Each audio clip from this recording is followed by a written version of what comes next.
c'est trop long et on perd le fil, en fait. OK, bah, ce que vous pouvez faire, je peux couper en plusieurs vidéos. Il faut savoir que c'est beaucoup de travail. OK? Donc, c'est pas juste vous coupez, vous décalez, et puis vous coupez encore, vous décalez. Hein? Le couper, décaler, D'accord, monsieur. vous connaissez ça, non? Oui, Bon, monsieur. moi, je ne suis pas trop fort dans le couper, décaler, donc c'est pour ça que c'est un peu compliqué. Non, je blague. Je blague. Mais qu'à cela ne tienne, euh, couper les vidéos, ça prend du temps. Mais ce que vous pouvez faire, et je vais essayer de me débrouiller pour couper les vidéos, mais ce que je vous encourage à faire, c'est d'accélérer le, le play. C'est-à-dire, au lieu de jouer la vidéo au lieu de jouer la vidéo à la vitesse d'une fois, vous pouvez la jouer à la vitesse de 2 fois. Comme ça, vous allez m'entendre parler plus vite. Donc, ça va aller plus vite. D'accord, monsieur. D'accord? Donc, ça, c'est une possibilité. Mais je suis complètement, je vous suis lorsque vous dites que oui, faut peut-être couper les vidéos. Oui, c'est vrai. Mais pour une question de temps, parce que, encore une fois de plus, les softwares, les logiciels pour faire ce travail-là, ça prend du temps parce que je ne suis pas informaticien, mais avec le travail que je fais tous les jours, donc je m'arrime et je me mets au même niveau que là où on doit être au 21e siècle, quoi. Donc, vous comprenez? C'est pas, j'ai pas de technicien pour faire ça. En gros, c'est ça. Mais je vais me débrouiller pour faire, pour couper les vidéos, d'accord? D'accord, Ça va monsieur. juste me prendre un peu plus de temps.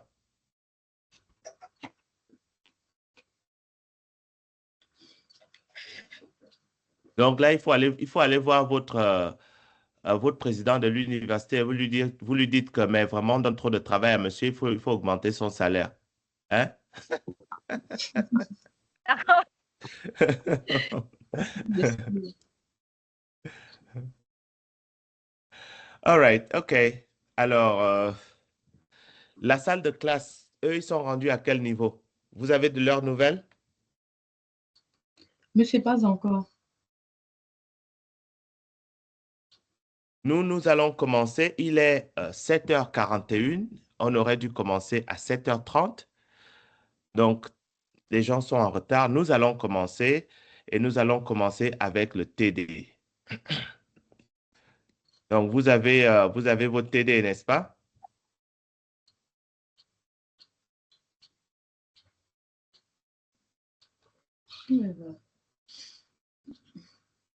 Désiré, Marcy, Dalia, Monsieur, Jasmine, Serena. Vous avez fait votre TD? monsieur, on a Oui, fait le TD, monsieur. Mais à quoi?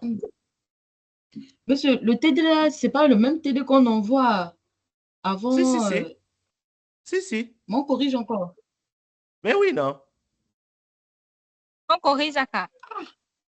Mais ça, Le- un TD, c'est un travail dirigé. Un travail dirigé, par définition, nous devons en discuter. C'est un travail encadré et l'objectif, et c'est la raison pour laquelle je fais ça, en fait, sur un aspect pédagogique, il y a une approche que j'utilise qu'on appelle Think, Pair and Share. Donc, ce que vous avez fait jusqu'à présent, c'est de réfléchir par vous-même. D'accord? À monsieur. qu'est-ce que vous allez dire par rapport à chaque question qui est posée. Donc, vous êtes obligé de faire des recherches. Vous êtes obligé de vous pousser, de discuter avec d'autres personnes et d'écrire quelque chose. Maintenant, la question, c'est de savoir ce que vous avez écrit. OK, vous l'avez écrit, mais qu'est-ce que d'autres personnes pensent? Et c'est là où la discussion est très importante. Et tout ça, c'est dans le but d'acquérir la connaissance.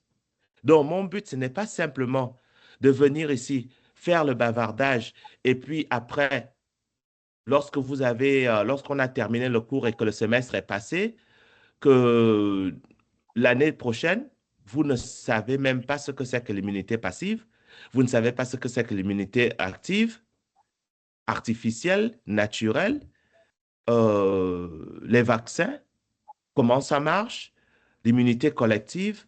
Je voudrais que un an après que vous ayez pris ce cours, vous vous souveniez de 90% de ce que vous avez appris et non pas seulement 10%. Ça ne m'intéresse pas. D'accord? Donc, sur un plan pédagogique, je suis en train de cimenter la connaissance. Donc, la première chose, c'était de réfléchir par vous-même. Vous avez soumis le travail, très bien. La deuxième chose, c'est que nous allons euh, interagir en tant que classe sur chacune des questions. Et tout ça, c'est pour, en fait, cimenter la connaissance. Comme ça, lorsque vous allez dire que j'ai pris le cours d'immunopathogenèse avec professeur,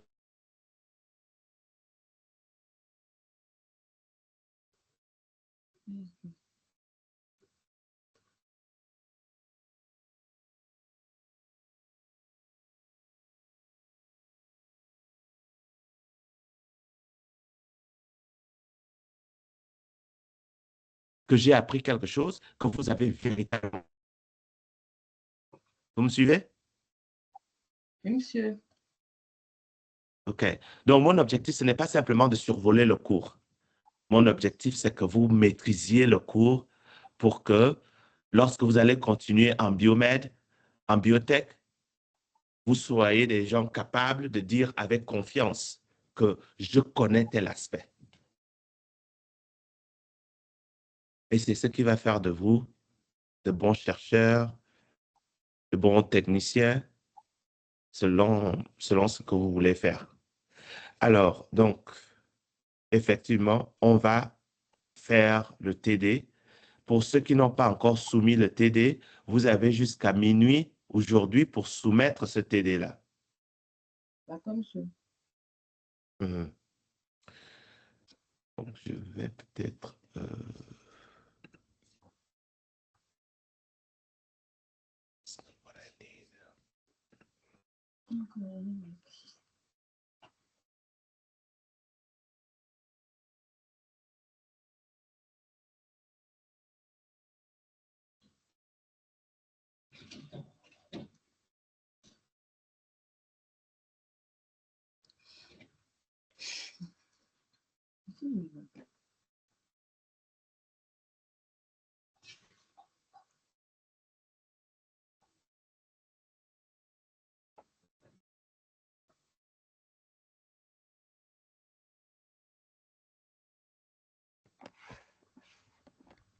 La connexion a quel problème, Seigneur?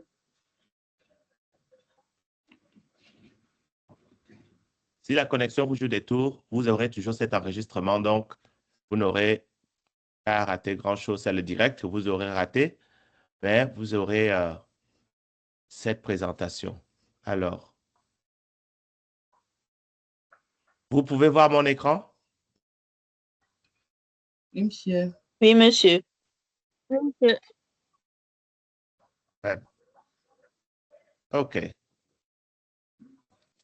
Donc, la première question que vous avez par rapport à ce TD, c'est comparer les termes variolation et vaccination.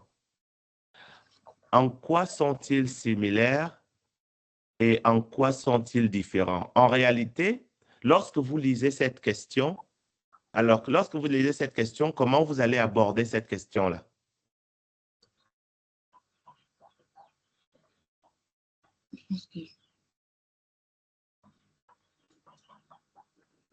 Ça, c'est d'abord sans aller dans le fond.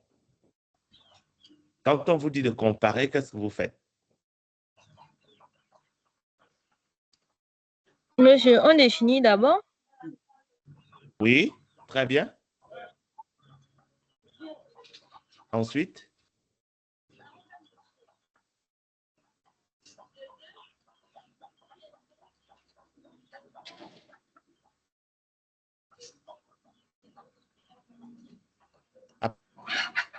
Monsieur, on fait ressortir la différence entre les deux à partir de la définition de chacun.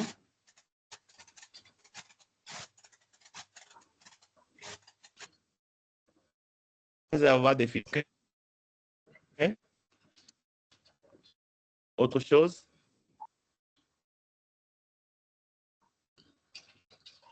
Monsieur, on cite aussi les points qu'ils ont en commun. Oui, on cite aussi les points qu'ils ont en commun. Donc, ça, c'est la comparaison. D'accord? Donc, si vous lisez cette question, vous allez voir que je me suis répété dans la question, n'est-ce pas?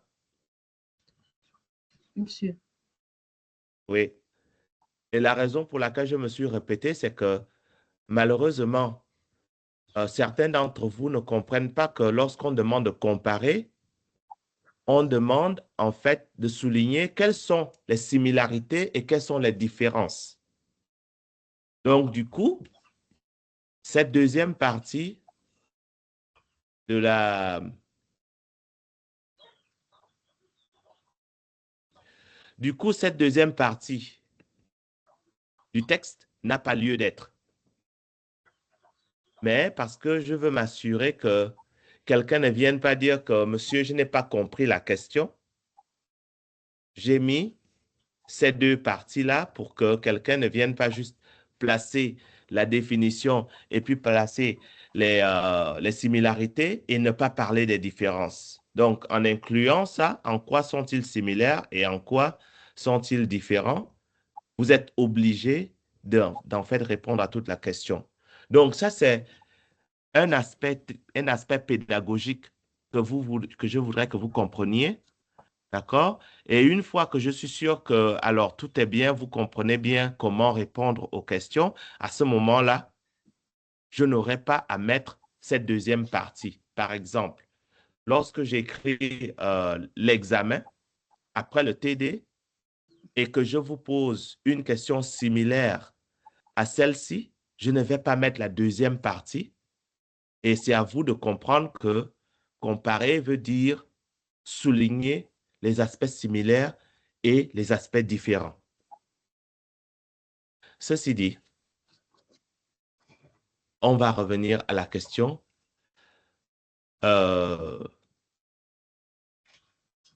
Comparer la variolation et la vaccination. D'abord, est-ce que vous pensez que les deux termes sont interchangeables ou est-ce qu'ils sont différents? Qu'est-ce que vous pensez?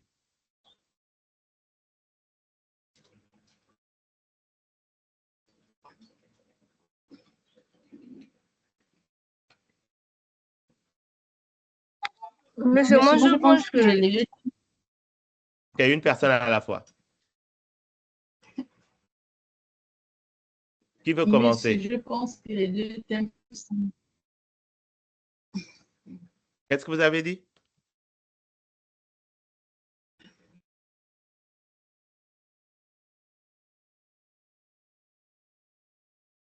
Oui, Désiré? Désiré a la Monsieur, moi, parole. je pense que les deux termes sont différents.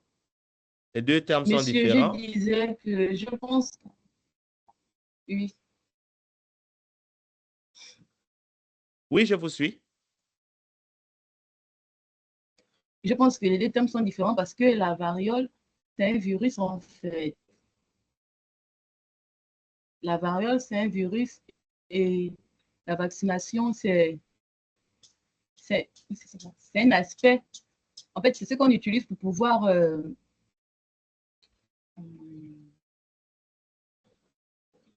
combattre le virus. Qu'est-ce que le reste de la classe pense? Monsieur, Oui? moi je pense que les deux termes sont différents déjà parce que l'origine, déjà l'origine où on va prendre, comment on peut dire ça? Par exemple, dans le cas de la variolation, on va Oui? prendre l'agent pathogène ou une souche de l'agent pathogène directement chez l'être humain qui a été contaminé par exemple, le virus de la variole. Tandis que dans la vaccination, on ne va pas prendre ce qui est chez l'homme directement, mais on va prendre ce qui est chez l'animal pour aller donner ça à l'être humain pour pouvoir développer une immunité.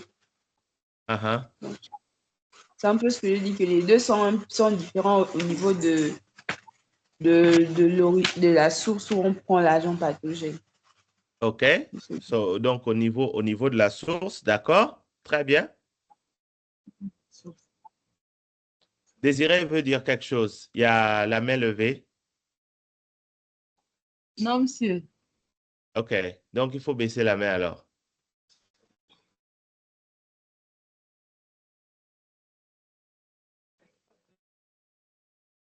Qui d'autre veut intervenir par rapport à cet aspect?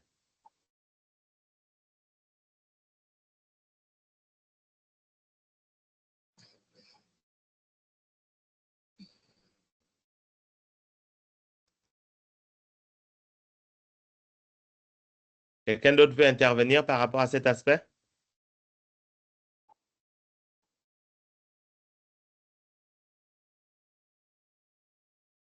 Oui, Marcy?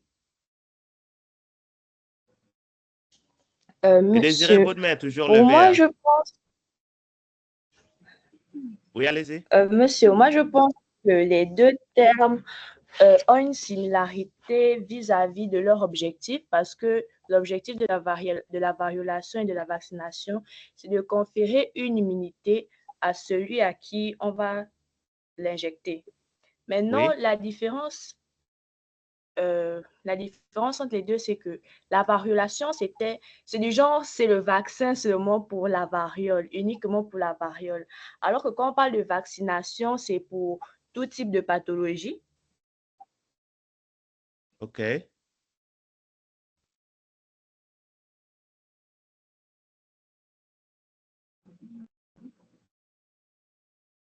Quelqu'un d'autre veut ajouter quelque chose? Ce que vous dites est correct, mais partiellement correct. Mais on va améliorer. Alors, peut-être qu'il y a des gens que je n'ai pas encore entendus. Kumba? Moi, je ne vois pas le prénom.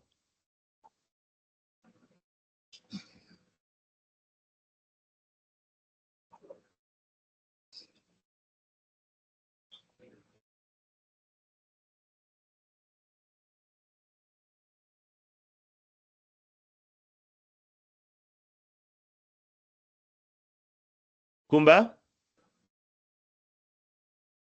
Vous avez quelque chose à dire?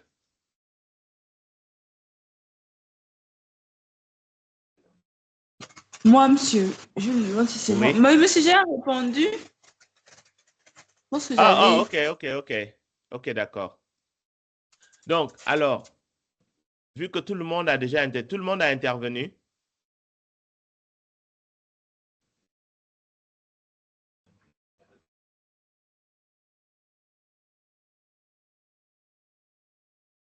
Oui, Corinne. monsieur. Karine. Karine, allez-y. Bonsoir, monsieur. Bonsoir, comment allez-vous? Je vais bien, merci, monsieur. Bon, monsieur, moi, je pense que la variolation et la vaccination, elles sont similaires dans le fait qu'elles vont toutes deux conduire au développement d'une certaine immunité. Oui, Aussi, très bien. aussi, je pense que la différence qui existe entre les deux est que la variole, elle développe une certaine immunité en transférant des agents infectieux chez les personnes saines, alors que la vaccination, elle va développer une immunité chez un sujet qui a déjà été exposé à un agent infectieux. OK, on va dresser une nuance. On va dresser une nuance. Alors, maintenant, je vais donner peut-être un mot de fin par rapport à cette question particulière. D'accord? Et là, vous devez prendre des notes. C'est quoi la variolation? Alors déjà, la variolation, ça a été un terme conçu pour créer de l'immunisation à partir des croûtes de variole. Maintenant, le concept de variolation ne se limite pas à la variole. Le concept de variolation est un concept où on développe l'immunité parce qu'on prend des agents infectieux d'un individu ou d'un animal infecté, d'accord, vers un sujet sain pour développer une immunité. Et lorsqu'on fait ce prélèvement-là va contenir des agents infectieux actifs, pas des agents infectieux inactifs. Ce sont des agents infectieux actifs. D'accord? Donc, ça, c'est une différence, ou du moins un aspect majeur de la variolation. La vaccination, d'un autre côté, est en fait une induction artificielle de l'immunité. Cette induction artificielle de l'immunité peut se faire de deux manières. Par l'utilisation des agents infectieux atténués et l'utilisation des agents infectieux inactivés. D'accord? Donc, du coup, dans certains contextes, la variolation égale vaccination, mais la vaccination n'est pas égale à la variolation. Alors, je vais répéter. Dans certains contextes, la vaccination est égale la variolation est égale à la vaccination, mais la vaccination n'est pas égale à la variolation. Pour la bonne raison que la vaccination n'utilise pas systématiquement des agents infectieux actifs, capables de se multiplier. Parce que dans le cas des vaccins inactivés, il n'y a pas de multiplication possible. Or, la variolation, qui n'est pas simplement et exclusivement appliquée à la variole, mais c'est un principe, c'est un concept, d'accord? On peut penser la même chose de la polio si c'était possible d'isoler le virus de la polio par les résidus produits par l'infection et les transférer à un individu sain. Même si c'est le virus de la polio, on appellerait ça toujours variolation. Et ça, c'est à cause du contexte historique dans lequel on a commencé à développer le système d'immunisation avec intention d'immuniser, de créer une protection. Vous me suivez? Monsieur. Oui, monsieur. OK? Oui, Donc, monsieur. donc, une fois que vous avez défini ces deux termes, maintenant, après, vous allez comprendre que variolation égale vaccination.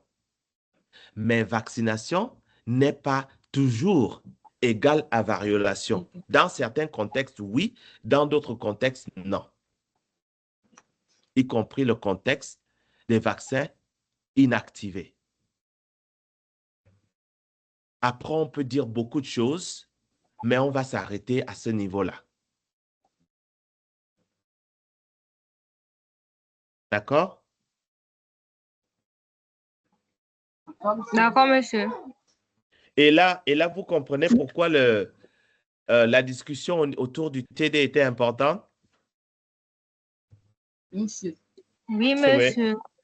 Voilà. Donc, après ceci, Là, vous êtes maintenant capable, lorsque je vais vous demander lorsque je vais vous poser la question de comparer les termes variolation et vaccination, vous devez être capable de développer parce que vous avez appris les choses de manière nuancée. D'accord? Et avec un avis externe.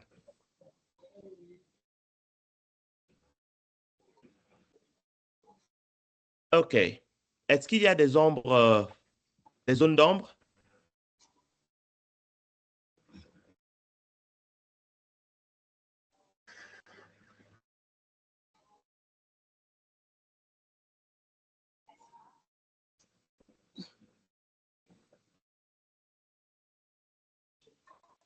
Non, monsieur.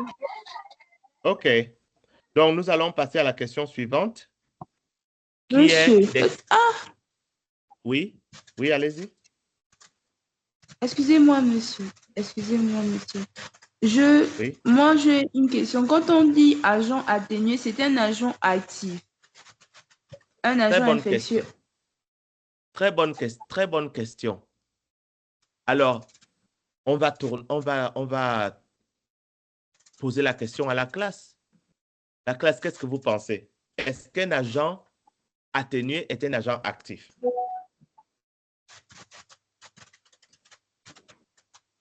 Oui, monsieur. Et pourquoi? Est-ce que vous pouvez expliquer à mademoiselle pourquoi?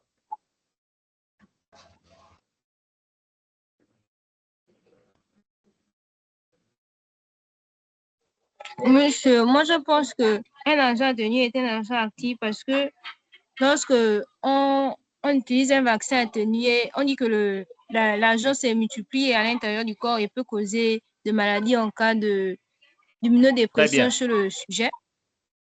Très bien. Je ne sais pas si vous m'entendez, mais je suis en train d'applaudir. Oui. Très bien. Oui. Donc, la classe a répondu à la question. Donc, la personne qui a posé la question, vous suivez, vous comprenez, n'est-ce pas? Oui, monsieur. Voilà. Et donc, le concept selon lequel les agents atténués sont capables de se multiplier et même de reverser parce que on a vu que les personnes qui sont, par exemple, immunodéprimées peuvent en fait tomber malades à cause du vaccin et puis ça peut devenir un vrai problème. Donc oui, les agents infectieux atténués sont actifs.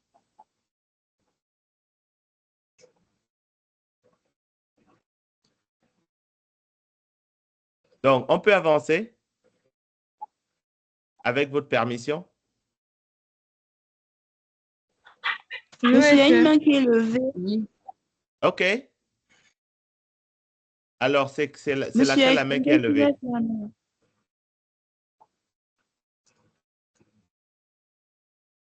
Allez-y.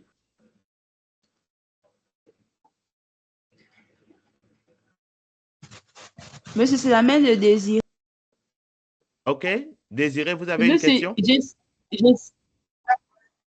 monsieur, j'essaye de baisser la main, mais Voilà, non, monsieur. vous avez pu baisser la main. Très bien. OK, on avance. Huberta, toi aussi baisse ta main. OK. Donc, question 2.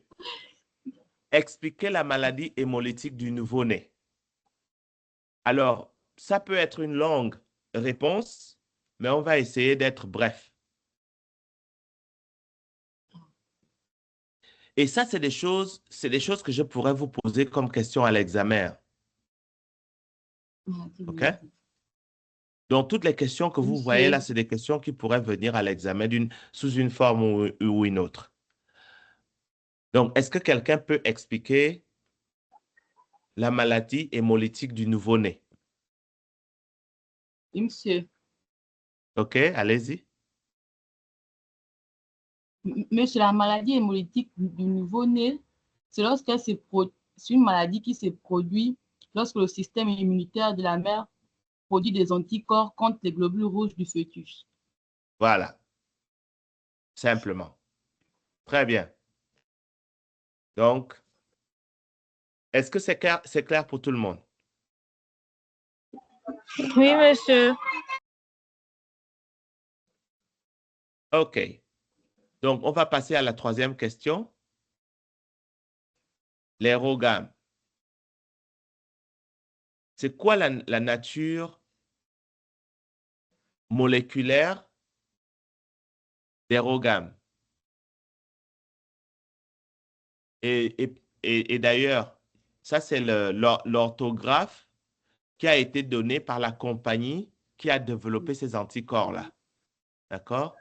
Et c'est pour ça qu'on va l'écrire comme ça. C'est quoi la nature chimique ou la nature moléculaire des ROGAM?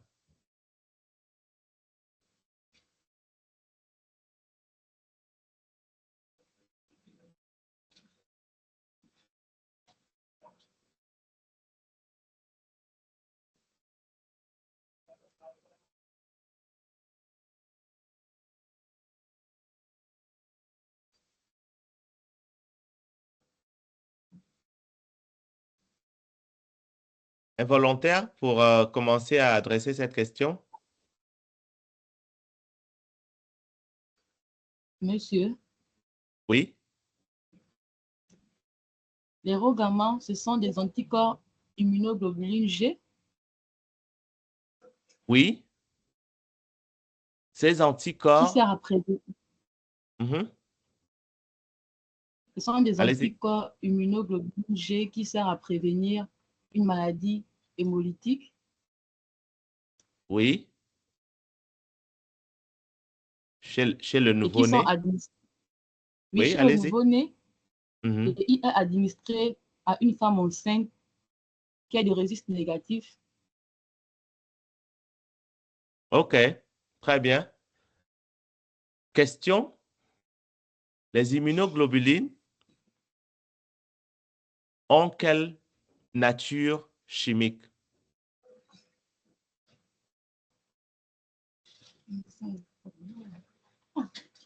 Je suis assez provocateur parce que je veux m'assurer que vous compreniez ces détails que j'essaie de, comment on appelle ça, de débrouiller. Parce que c'est vrai, on utilise des termes, mais est-ce on fait la relation entre ces termes et d'autres choses que nous connaissons peut-être quelque part, mais est-ce qu'on est capable de les connecter en fait? Oui, il y a quelqu'un qui veut dire quelque chose. Je pense que Oui, c'est monsieur. Dalia. Allez-y. Oui, monsieur. Ma camarade Désirée vient de dire que les ROGAM sont injectés à une femme lors de sa grossesse.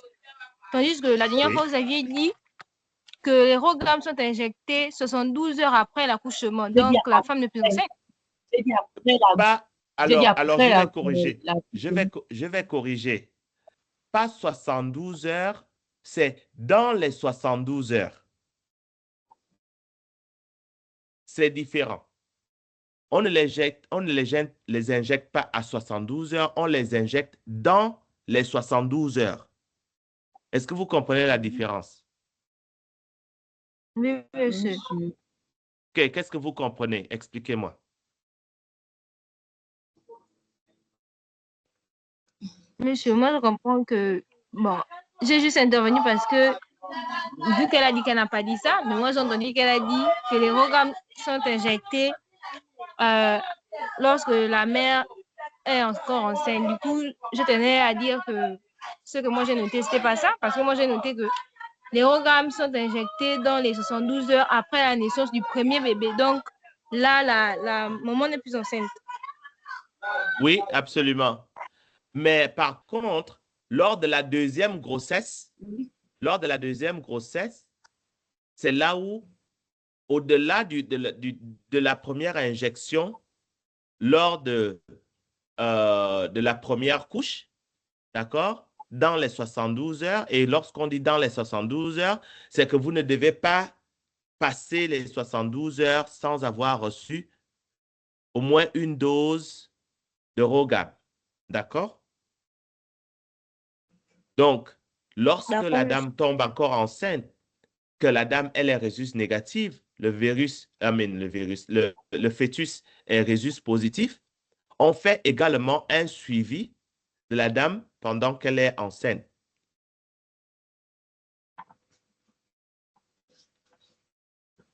D'accord, OK? monsieur. Mhm.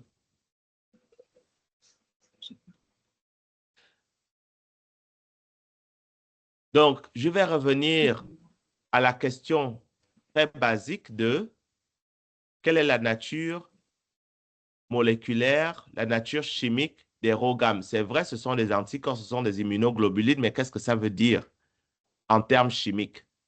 Oui, Karine? Et monsieur, nous pouvons dire que ce sont des protéines. Ce sont des protéines. Et ça, c'est le mot que je cherche.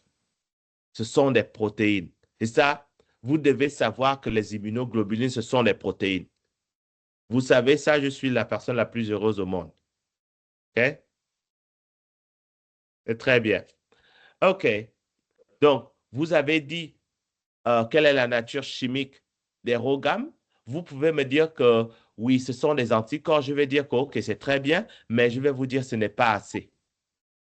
Et vous allez me poser la question, mais monsieur, comment ça, ce n'est pas assez? Et lorsqu'on parle de nature chimique, vous devez aller plus loin en disant que ce sont des protéines. Parce que dans le système vivant, il y a quatre catégories majeures de molécules.